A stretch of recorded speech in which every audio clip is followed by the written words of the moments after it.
Hello नमस्कार दोस्तों। आज मैं नए टॉपिक पर वीडियो लेकर के आया हूँ मांगलिक के बारे में कि कैसे मांगलिक योग बनता है और आप सब भी खुद से चेक कर सकते हैं अपनी कुंडली में मांगलिक योग का निर्माण कैसे होता है और किस कंडीशन में जो है कि मांगलिक योग ज़्यादा खराब माना जाता है और कहाँ कहाँ पे मांगलिक योग से जो है कि रक्षा हो जाती है। तो मैंने एक कुंडली बना रखी है सिंह लगन की, 5वें नंबर की राशि जो कि सिंह राशि होती है। और ये जो चंद्र राशि मैंने बना रखी है, वृषभ राशि बना रखी है 2 नंबर की। तो पहले आप देखें कि कौन से भाव में मंगल ग्रह बैठा हुआ है। पहले घर में मंगल बैठा हो, चौथे घर में मंगल बैठा हो, 7वें घर में मंगल बैठा हो, 8वें घर में मंगल बैठा हो, 9वें घर में मंगल बैठा हो। यहाँ पे राशियाँ कोई भी हो सकती है, लेकिन आपको घर देखना है कि पहला घर, चौथा घर, 7वां घर, 8वां घर और 12वां घर। तो यहाँ पे मंगल बैठा होएगा तो मांगलिक योग कहलाएगा। इसको हम मांगलिक बोलते हैं। सेम ऐसे ही ये लगन कुंडली से आपने चेक किया, चंद्र राशि से भी सेम चेक करना है कि चंद्रमा से चौथे मंगल हो, 7वें मंगल हो या 8वें मंगल हो और 12वें मंगल हो। तो चंद्रमा से जो मंगल होता है वो निम्न मांगलिक दोष कहलाता है, आंशिक मांगलिक कहलाता है। लेकिन जो लगन से बनता है वो पूर्ण मांगलिक कहलाता है।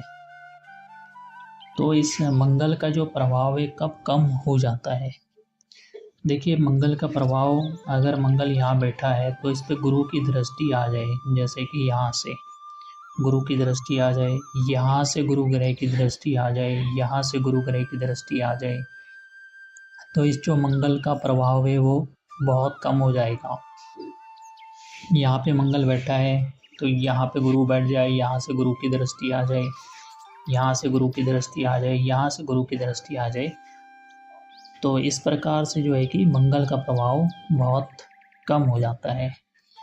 मांगलिक योग खास करके विवाह के लिए देखा जाता है, क्योंकि ये जो स्थान होता है यहाँ पे मंगल का संबंध हो जाना, चाहे मंगल यहाँ बैठ जाए या दृष्टि संबंध बन जाए, तो ये विवाह से रिलेटेड पत्नी से, पार्टनर से मतभेद की स्थिति को उत्पन्न करेगा।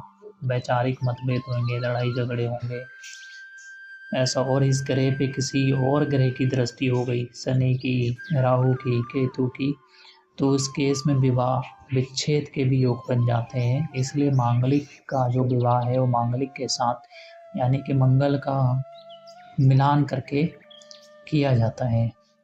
तो अगर मंगल का प्रभाव कम हो रहा हो किसी शुभ ग्रह की दृष्टि के कारण से तो कोई दिक्कत नहीं आती है।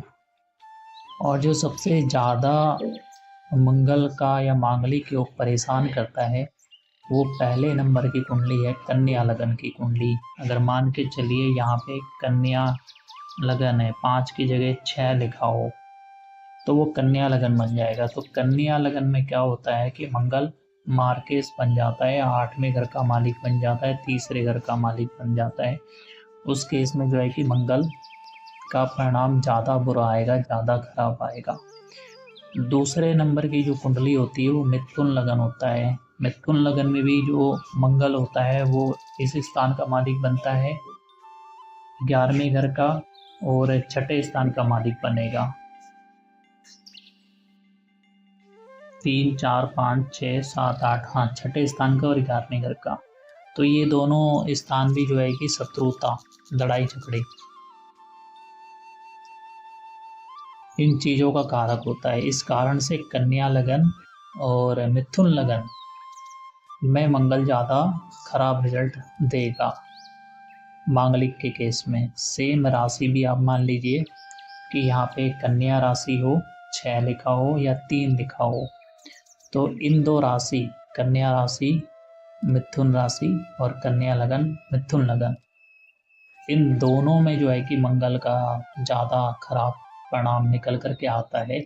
बाकियों की कुंडलियों में इतना ज़्यादा नेगेटिव नहीं आता, खास करके जब तक मंगल पे कोई ज़्यादा खराब प्रभाव ना हो। जैसे मंगल के ऊपर शनि की दृष्टि पड़ रही हो, चाहे यहाँ से पड़ रही हो, चाहे यहाँ से पड़ रही हो चाहे यहाँ से पड़ रही हो, राहु की दृष्टि पड़ रही हो यहाँ से, उस केस में खराब हो सकता है। लेकिन नॉर्मली जो है कि खराब नहीं आएगा, मिथुन और कन्या लगन को छोड़ करके। तो